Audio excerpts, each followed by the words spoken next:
Uma coisa que é fundamental é parar instantaneamente com a drenagem de recursos que são mandados para o exterior. Para o senhor ter ideia, de cerca de 10 bilhões de dólares, que é, em termos médios, a receita da União, de todos os tributos, de 10 bilhões, 5 bilhões são pagos de juros. Dívida interna e externa. Isso o povo não sabe. 5 bilhões. Veja como não tem nenhum sentido essa discussão imbecil de fazer projeto de educação, de saúde. Não adianta. Porque toda a riqueza nacional está indo embora. Esse é o ponto. Salve, família Encarando, aqui quem fala é o Davi, seja muito bem-vindo ao nosso humilde canal mais uma vez. Família, espero que vocês estejam tão ansiosos como eu para assistir a segunda parte do documentário, que realmente está cada vez mais revelador, e essa última parte vai deixar claro o qual é realmente o problema do Brasil. O Dr. Enéas já tinha explicado isto, o Dr. Enéas nos explicou há muito tempo, que não adianta... Salve, família Encarando, aqui quem fala é o Davi, seja muito bem-vindo ao nosso humilde canal. Se você não assistiu o nosso último vídeo sobre esse assunto, sobre esse documentário, essa é a parte 2. Se você não viu o vídeo anterior, então eu peço a você que veja antes de assistir esse vídeo. É essencial, irmão, que você que queira realmente se informar, assista o vídeo anterior. Ah, Davi, mas eu vou ver logo esse que eu já tô nesse. Não, irmão, não faz isso não. O link tá até aí na descrição do vídeo, basta você clicar, coisa mais fácil do mundo, e você vai à primeira parte. E aí, se você gostar, se você ver que de fato as informações são relevantes, você volta pra cá, tá certo, irmão? Faça isso para você poder entender um vídeo. Esse não é mais um vídeo, é um grande documentário especial que vai abrir a mente de muita gente. Eu tenho certeza que você vai entender a nossa mensagem e o que estamos tentando passar aqui, que já foi uma coisa que o Dr. Enéas tanto tentou passar. Que não adianta fazer planos, não adianta, qualquer coisa que faça é conversa para boi dormir, porque a dívida cada dia aumenta mais e cada vez espreme mais o cidadão brasileiro. Ia chegar o ponto que nós vamos trabalhar tudo que podemos e não vamos dar conta de pagar esses juros, porque isso é feito para se implantar uma nova ordem mundial. Quando chegar o caos em todas as nações e todos os governos estiverem falidos, eles, os donos do mundo, os banqueiros internacionais, certo? As 13 famílias Illuminati vão chegar e vão propor o governo único, a moeda única, a religião única. Tudo isso tem que ser feito, a quebra das nações, a quebra da soberania das nações, para que esse plano terrível, esse plano que está descrito inclusive em Apocalipse, na Bíblia Sagrada, seja posto em prática. Muita gente não acredita, e o Dr. Enéas passou a vida toda tentando explicar. Então, irmão, agora que você está ciente do que ele realmente estava falando ali, vamos assistir o documentário. Não podemos mais perder tempo, porque cada minuto é precioso. E eu não sei até quando esse vídeo vai ficar no ar, então por favor, eu já peço que você deixe o like e compartilhe, irmão. É importante demais que mais uma pessoa assista. Então, pegue agora mesmo o seu pão com presunto e a vitamina de uva preta e vamos iniciar o nosso quadro. Quando fizemos a CPI da dívida pública, nossa proposta feita aqui no Congresso Nacional, certamente nós colocamos o dedo na ferida da solução da economia brasileira. E, infelizmente, não foi possível passar o relatório inteiro, mas teve uma repercussão grande e nós levamos ao Ministério Público Federal um documento de quase 1000 páginas analisando as ilegalidades, as irregularidades da dívida pública e mostrando que só uma auditoria da dívida, né, e o cancelamento dos contratos que são ilegais, irregulares e imorais, entende, poderia arrecadar para o país uma fortuna, como foi feita no Equador, em que 70% da dívida foi cancelada depois de uma auditoria proposta pelo governo equatoriano e se economizou mais de 10 bilhões de dólares naquele país. Eu tive a honra de ser uma dessas pessoas nomeadas no decreto do presidente Rafael Correa. Fui para o Equador. Foi um trabalho histórico, porque tinha apoio político do presidente e tinha respaldo legal num decreto. Entregamos o relatório para o presidente Correa em setembro de 2008. Com base nesse relatório, ele já suspendeu o pagamento dos juros que seria devido em novembro e dedicou todo esse valor para investimentos em saúde e educação. Dessa forma, o Equador anulou 70% de sua dívida externa em títulos e, com esse alívio, pôde aumentar os investimentos em saúde, educação. Nesses poucos anos, já foi erradicado o analfabetismo, implementada a educação integral A saúde pública, que já não existia no Equador, foi recuperada. Investimentos impensáveis há pouco tempo em transportes, etc., estão acontecendo, enfim, mudou a realidade do país. É um exemplo para o mundo essa experiência equatoriana.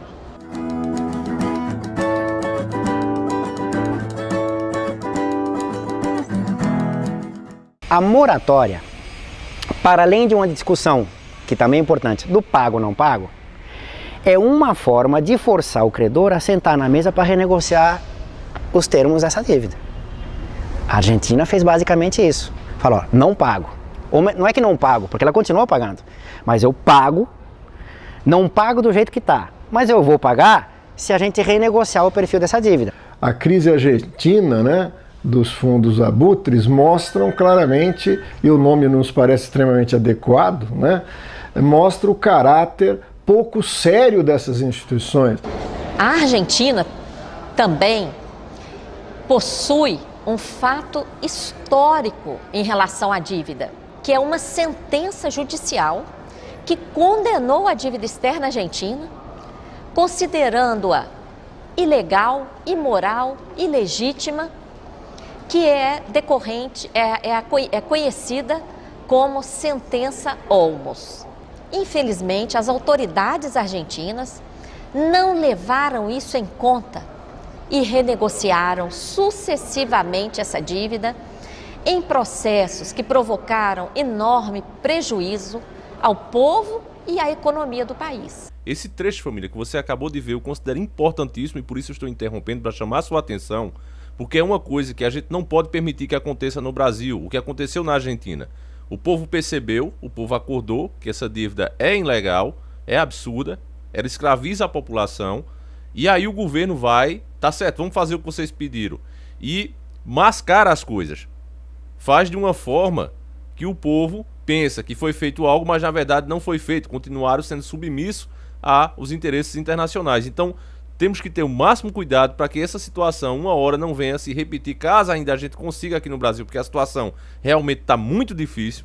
O novo governo entrou para realmente enganar as pessoas e achar que está fazendo alguma coisa, quando não se discute o que realmente é o problema. Então, Davi, então você é adivinhão, você é pessimista? Não. Se você sabe qual é o problema, vamos dizer, tem um cano estourado aqui nessa parte, e tu fica lá na frente trocando torneira, tu fica trocando chuveiro, tu fica mudando as coisas dentro da tua casa, sendo que o cano está estourado lá fora, não adianta de nada, a água nunca vai chegar na tua casa.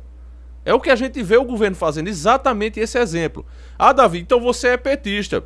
Esse documentário é petista. Você vai ver agora, a parte 1 do documentário fala que o que Lula fez é exatamente o que eu venho dizendo aqui. Ele mascarou a dívida. Ele pegou um exemplo simples para você entender, a moça vai explicar de uma forma mais técnica, mas já para você entender, para você já colocar esse filtro na sua cabeça, o que ela está dizendo é que nós devíamos uma dívida de R$100, por exemplo, R$1.000, nós devíamos R$1.000 e tínhamos que pagar R$10 ao mês, ok? Lula, para pagar esses R$1.000, pegou mais 1.000 com as pessoas próximas a ele, os bancos dentro do Brasil, pegou esses R$1.000, pagou a dívida, ficou sem dever lá, mas agora ficou devendo a esses bancos dentro de casa uma dívida que não é mais de R$10 ao mês, é R$40. Que tipo de imbecil e idiota faz isso? Aí eu respondo, um imbecil e idiota que quer se manter no poder. Agora, no começo, Lula era totalmente contra essas coisas, mas na hora que ganhou, aí ele se corrompeu. E aí você vê esse esquema sujo que ele fez para enganar o povo, para enganar a população, passar a ideia que o Brasil ficou rico. Isso foi tão forte, isso foi tão grande, que os Estados Unidos, quando viu, disse, pô, é o cara, ele é o cara. Ele conseguiu endividar mais o país e a população adorou, porque não sabia o que estava acontecendo. Veja o documentário e preste muita atenção nessa parte.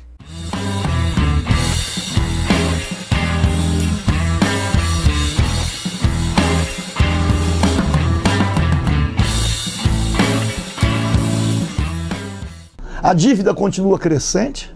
O presidente Lula, ele não pagou a dívida externa. Há 10 anos atrás, o ex-presidente Lula foi para a televisão dizer que tinha pago, tinha resolvido toda a dívida do Brasil, que o Brasil não devia mais nada. Então isso formou uma ideia na cabeça das pessoas que o Brasil tinha ficado rico. Milionário, era o país mais rico do mundo. E hoje está aparecendo aí 2 trilhões de dívida. Você trocou uma dívida com a FMI a juros baixos por uma dívida com bancos privados a juros altíssimos. O pagamento ao FMI foi um pagamento de apenas 15,5 bilhões de dólares, que aconteceu em 2005, e foi uma operação que trouxe grandes prejuízos financeiros ao país, porque a dívida com o FMI custava apenas 4% ao ano de juros. Para pagar para o FMI, o Brasil emitiu títulos da dívida interna que custavam mais de 19% ao ano de juros. Então, foi uma operação que não trouxe nenhum benefício ao país, ao contrário. Foi uma operação que tornou a dívida ainda mais onerosa e provocou um grande desserviço político, porque iludiu ainda mais o nosso povo, afastando-o de enfrentar esse problema do sistema da dívida. E é esse o motivo que o Lula não se recandidatou, apesar do povo pedir, apesar do clamor do povo, no segundo mandato de Dilma. Todo mundo, não, Lula tem que voltar, o Lula lá de novo. E Lula disse, não, deixa eu por aqui mesmo. Eu saí como um cara, porque ele sabia que a bomba ia estourar. O Brasil não aguentava, se estava ruim de pagar 4%, imagine 19%. Agora, família, outro trecho muito importante dessa entrevista, que antes eu quero mostrar que o Dr. Enéas já vinha falando isso, você vai ver agora, que é quando o sistema faz o brasileiro de idiota. Entenda o político corrupto, irmão. Mais ou menos, eu posso explicar para você de uma forma clara que o político corrupto é como um ratinho pro sistema, como se fossem uns ratinhos. Esses ratinhos ficam ali arrancando as migalhas, dando as mordidinhas deles. O sistema sabe disso. Só que o sistema não põe um gato agora. Não põe uma ratoeira agora para pegar esses ratos. Ele diz, deixa eles lá, porque eles vão nos servir. Quando a gente tiver que amenizar nossas coisas, quando o povo tiver de olho em nós, aí a gente caça os ratos e apresenta isso pro povo. Era o que o Dr. Enéas tanto falou. Veja na hora que ele fala exatamente isso e pouca gente entendeu. Quando aparece a capa da revista do roubo do urânio, o senhor pode ter mostrado, né? Roubo do urânio. Contrabando de urânio. Eu me divirto um pouco, porque isso é extraoficial, é verdade, estou roubando. Mas o nióbio é infinitamente pior, porque é oficial, o senhor entende? É oficial. Quer dizer, se nós calculássemos quanto é gasto nióbio em toda a indústria aeronáutica mundial, do planeta, planetária, não é verdade? E víssemos quando sai daqui, o que entra deveria ser compensador, e não é. A coisa veja o senhor, é avassaladoramente desastrosa para o país. A questão mineral no país é uma questão, do meu ponto de vista, que tinha que ser abordada de saída. Não podia haver nenhuma concessão, porque riqueza mineral é de uma safra só, é de uma vez só. Nós não temos outra safra de nióbio, nem de quartzo, nem de manganês. Nosso manganês já está nos Estados Unidos, na Pensilvânia, compondo as chamadas reservas estratégicas, está lá.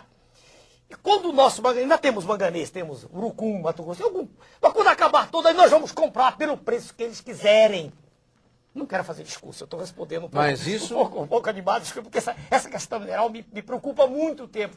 Eu estudei, honra ao mérito, com o almirante Gami Silva, que tomou conta daquele projeto da Amazônia, um homem culto, preparado. Estudei muito. Ninguém fala nisso. E por que o senhor não falou isso na Câmara Federal? Mas já falamos. Ninguém repercutiu isso aí? Não, essa informação não é muito séria. Perdoe, o seu canal é um canal voltado para a família, voltado para valores, mas isso não é geral na televisão. A televisão está preocupada em mostrar o roubo, a televisão está em mostrar essas falhas todas que aí estão. Eu costumo dizer, comparado o mensalão, a mesada dos nossos colegas que tristemente venderam suas consciências, comparado aquilo com o que nós perdemos em minério, aquilo é mesada de trombadinha. Mas o nosso homem comum, o nosso homem simples, não sabe desses valores vultosos. Então, estão vendo, estão roubando. A imprensa desvia a atenção daquilo que é visceral para aquilo que é secundário. Essa é a questão. Enéas estava falando, família, desse negócio que todo mundo fica falando. Por exemplo, a Lava Jato. É muito bom que prenda esses ratões? Mas esses ratões, irmãos, eles desviam milhões, tá certo? O que são milhões compra lá dá trilhões por mês. O que é isso? É nada. Então, se concentra as atenções do povo, do judiciário, do Brasil em si, todo o Brasil, no roubo de quinquilharias, no roubo de mesada de trombadinha, enquanto o grande roubo é oficializado, é institucionalizado e ninguém vai em cima dele, porque estão preocupados com o roubo de galinha. É isso que o doutor Enéas explicou e é isso que você vai ver também agora no documentário. Acompanhe comigo. Enquanto o Supremo Tribunal Federal examinou um mensalão, que nós não estamos aqui defendendo, nós achamos que o dinheiro público ele tem que ser preservado, tem que ser investigado e os responsáveis têm que ser punidos, mas que custou, segundo a mídia, 150 milhões, ocupou mais um ano de Supremo Tribunal Federal, a nossa causa não teve um dia do Supremo Tribunal Federal para ser examinada. A dívida ano passado levou mais de 2 bilhões por dia. Ou seja, nós tivemos, dedicados à dívida, mais de 15 mensalões por dia. E a grande mídia não denuncia isso. Ficou aí denunciando o mensalão todos os dias do ano. Enquanto 15 mensalões por dia estavam indo no ralo da dívida pública.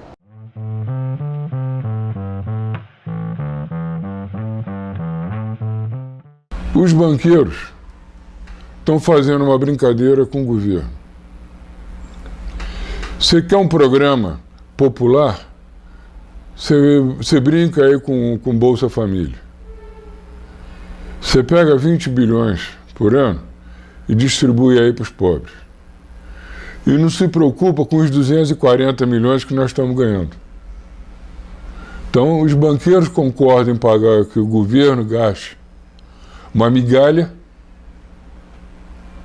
para maquiar a opinião pública, enquanto a taxa de juros, o interesse do banqueiro é 10 vezes superior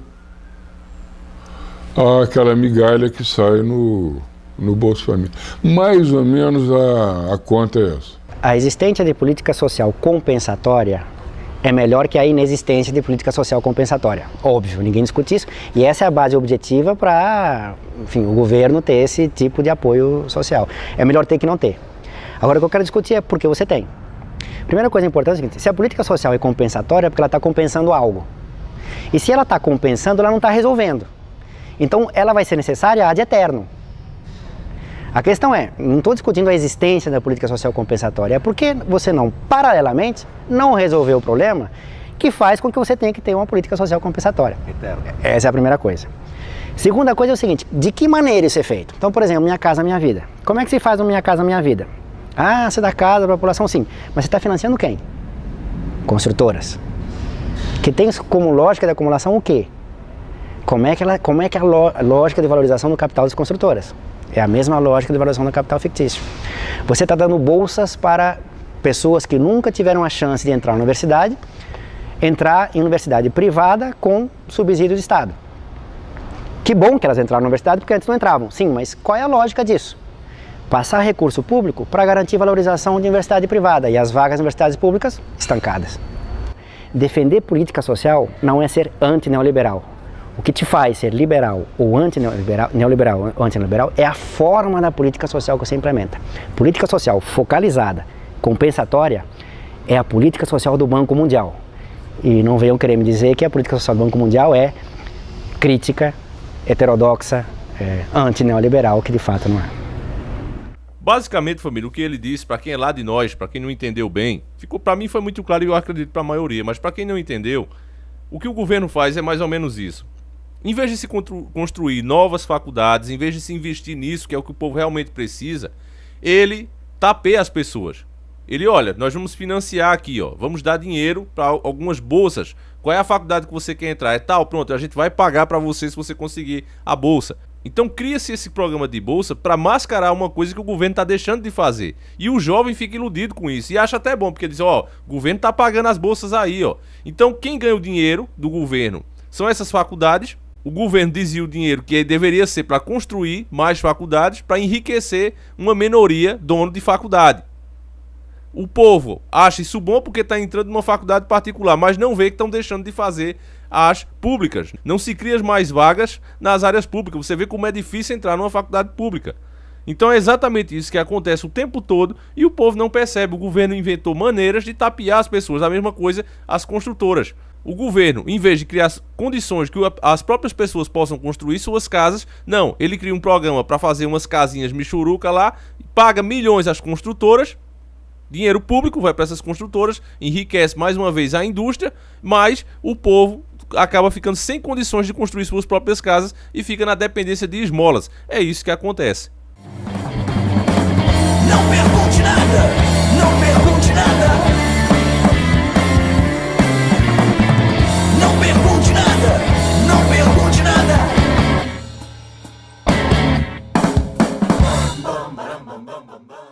Essa dívida permitia o Banco Mundial, o FMI, mandar uma representante do FMI aqui todos os anos para fazer uma avaliação das contas do Brasil, para ver se tem o dinheiro, onde é que tem o dinheiro, etc. Uma situação realmente de submissão absoluta a um sistema financeiro mundial que não tem nenhuma razão, nem nunca foi previsto que existisse um sistema que permitisse ao banco ser dono do país e dizer, não, essa política não pode, essa aqui você faz. Uma coisa incrível. Não tem dinheiro para pagar a dívida? Então vocês têm que privatizar, vocês têm que leiloar, vocês têm que fazer, têm que criar leis. Tem que fazer de acordo com a orientação do FMI. Nós temos que seguir uma cartilha, queiramos ou não. Então, que dê a nossa soberania. Romper com o neoliberalismo tem custos. Só que quanto mais tempo a gente demora para romper, maiores são os custos. Mas tanto maior será o sucesso que você tem ao romper com isso, ao lidar com as questões de dívida externa, dívida pública, quanto mais apoio político, econômico e social você tem. O que significa isso? Que a integração regional é condição sine qua non. Você vê, família, que o documentário bate exatamente com tudo que a gente já vem dizendo há anos. Todos os documentários que já fizemos aqui, feitos inclusive por americanos, nem foi eu, só emprestei minha voz, fiz a dublagem, alguns nem estão mais no ar. Mas eu digo, quando você pesquisa a fundo, quando você pesquisa a sério, você vê as coisas se encaixando como se fosse realmente um quebra-cabeça que foi espalhado, mas você pode juntar as peças para entender. Para isso, a única coisa que você precisa fazer é não colocar o seu achismo nisso. É o copo d'água, irmão, o copo d'água. Se ele já estiver cheio, você não consegue pôr mais água. Você tem que secar ele. Embora que depois que você ouvir as informações, aí sim você começa a raciocinar baseado na sua inteligência, no seu estudo, no que você já sabe, tudo bem, mas na hora de ouvir a informação você tem que absorver ela. De forma neutra, de forma sem preconceito. Hoje você foi doutrinado e está sendo doutrinado a julgar o livro pela capa. Ó, esse cara é esquerdista, esse cara é direitista, então nem quero ouvir. Sendo que os dois lados são usados pelo sistema. Então nesse caso você tem que ouvir e sugar, aprender o que é de bom dos dois lados. E separar, afastar de você o que é de mal. Nesse documentário você viu claramente aí o que os governos de esquerda fizeram, maquiando a dívida, seguindo a mesma cartilha dos donos do mundo. E é o mesmo que o Bolsonaro está fazendo agora, está seguindo a risca. E pior, tá com aquela cara de revolução, mas o que está fazendo é entregando exatamente como o cara falou.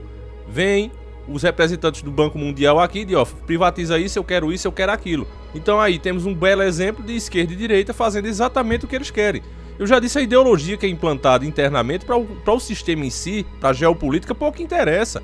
Se aqui estão ensinando LGBT dentro das escolas ou se não estão, para eles isso aí é outra questão da nova ordem mundial, porque também uma das metas deles é transformar a população, transformar ela no que já foi Sodoma e Gomorra. Então eles estão trabalhando para isso. Mas se eles tiverem que retroceder nessa área para avançar na área financeira, eles vão fazer e fizeram isso. Então, irmão, é preciso realmente abrir sua mente. Fazer esse tipo de documentário não dá audiência. Eu tenho problemas com a plataforma. Vocês viram, eu programei esse vídeo, a parte 1, para sair 7h30 da manhã e o YouTube vai e soltar 17h30. O que é que tem a ver, pelo amor de Deus? É realmente um boicote, é uma sabotagem e limitam o vídeo e eu peço análise. A gente não ganha nada. Você vê, ó, se eu ganhasse alguma coisa, eu tava com uma porcaria de um pedaço de cabo de vassoura amarrado aqui num pano, velho, amarrado com fita. Pelo amor de Deus, velho, eu só faço esse negócio aqui porque, primeiramente, eu acredito em Deus e eu acredito que o nosso prêmio, né, vai ser na outra vida. Deus disse que os últimos vão ser os primeiros e eu acredito em Cristo. Então, eu continuo fazendo esse trabalho aqui, primeiramente por causa da minha fé. E segundo, porque alguns patrões... Esse microfone aqui, ó, eu só tenho porque os patrões financiaram, velho. 2 anos aí de Patreon, 2 anos de apoias que eu juntei tudo aí pra poder comprar algumas melhorias pro canal. Mas fazer esse tipo de conteúdo não tem futuro. O tipo de conteúdo que dá dinheiro aqui e dá, se você puxar pra um lado. Se você for esquerdista, pronto. Se eu fosse um esquerdista, com certeza vinha uma esquerda aqui e financiaria meu canal. Se eu fosse um direitista, a mesma coisa. Eu já tenho um público suficiente que interessa a eles. Mas eu não vou vender vocês, eu prefiro ficar assim, com o que Deus permite que a gente faça, porque aí já é uma crença religiosa. Eu acredito que o nosso prêmio vai estar lá no outro mundo e não nesse. Então, o que adianta o homem ganhar todas as coisas do mundo e perder sua própria alma? Eu penso assim, mas a maioria não pensa assim. Acha que dá pra fazer as duas coisas e não dá. O cristianismo que é passado dentro das igrejas, a gente já mostrou aqui, é um cristianismo sendo moldado à vontade do homem. O verdadeiro cristianismo, o raiz, onde nós temos que aprender a abrir mão das coisas, a renunciar, esse aí está sendo cada vez mais substituído por doutrinas maçônicas dentro da igreja. Mas isso a gente já falou, é tema para outro assunto. Eu acho que o importante hoje é que você conseguiu entender o porquê da nossa crise atual e porque o Brasil paga e nunca melhora. A gente tem tempos de dias menos ruins, mas nunca de fato de tempos bons. E um país como é o Brasil, autossuficiente, de fato, deveria ter tudo de bom. A próxima parte do nosso documentário vai ser a última e é a parte mais polêmica, porque vamos falar da famosa Ursal, a Zona Sul. Você vai entender o que ela é e qual era a intenção dela, irmão. Você vai ver que as ideias começam na boa intenção, mas na prática ela não funciona assim. E é isso que eu vou explicar no próximo vídeo, é uma das partes mais interessantes e polêmica. Com certeza é polêmica, porque também vamos citar até Marx. Você vai entender bem as coisas como de fato elas são, tá certo? Então eu espero vocês, por favor, compartilhem, irmão. Se não for você, velho, eu não espero que o YouTube... O último vídeo, ele teve menos de 30 mil acessos, o que é ridículo. Mas Davi teve 20 mil em um dia. Nosso canal já passou dos 400 mil inscritos. Um vídeo em um dia pegar menos de 30 mil, um assunto como esse, se fosse um assunto bobo, tudo bem, mas é ridículo. Então, irmãos, eu peço a você que, por favor, compartilhe. Faça isso, por favor, para que as pessoas entendam. Porque enquanto as pessoas acharem que, não, o negócio é cortar os direitos dos trabalhadores, o negócio é vender as nossas empresas, o problema é esse vereador aí da minha cidade que tá roubando, o problema... Essas coisas mínimas, enquanto o que é oficial, o que está institucionalizado, continua saindo na nossa frente de forma legal, de forma honesta, e nós não fazemos nada. Então é isso que tem que mudar. E é por isso que esse canal aqui, ele é um perigo, ele é uma ameaça ao sistema. Esse e vários outros. Eu já disse a vocês, se eu sumir da mídia, se eu sumir aqui um dia, vocês não fiquem surpresos não. Que isso vai acontecer mais cedo ou mais tarde. Mas enquanto eu tiver essa brecha, eu vou estar aqui, batendo na real, irmão. Então, eu só peço a sua ajuda de todas as formas. Se você puder também ajudar financeiramente, com 10 reais, 20 reais, nós temos o apoio, nós temos o Patreon. E se você puder também, não, Davi, eu tô desempregado, tô numa situação ruim, não tá fácil a situação no nosso Brasil, de boa, irmão, a gente vai continuar aqui, como eu já disse, a meta não é dinheiro. A nossa situação, graças a Deus, tá boa, tá indo aí. Davi, mas e se acabar aí? Nenhuma, velho, a gente continua. Não tá falando, tá bom, dá pra eu entender o áudio, então tá de boa, pra mim tá de boa. E o importante aqui é que de fato, isso é importante, que você compartilhe, que você comente e deixe o seu like. Isso sim é o que eu peço a você. Isso sim é importante. Isso sim, se você não fizer, aí sim o conteúdo deixa de existir. Então, irmão, eu vou ficando por aqui, eu vou fazendo a minha parte, vocês fazem a de vocês, passando a informação adiante, conscientizando cada pessoa, tá certo? Por mais que você ache difícil as pessoas acreditar, aos poucos ela vai entendendo, porque ela vai vendo que é exatamente isso que acontece. Muitos chegaram aqui até pra debochar. Vou ver o que é que esses loucos estão falando. E aí o cara foi lá, riu, ridicularizou, deu dislike, falou um monte de besteira, aí depois aconteceu. Aí o cara volta. E é assim que acontece, porque são realidades. Teoria da conspiração, já disse, você encontra em canais de esquerda e direita. No nosso você encontra verdades, porque somos nacionalistas. Então é isso, família. Eu vou ficando por aqui e que o nosso Yahushua acompanhe e proteja vocês durante toda a semana. Eu volto amanhã, se assim o Criador permitir, com a última parte do documentário. Um abraço e tamo junto.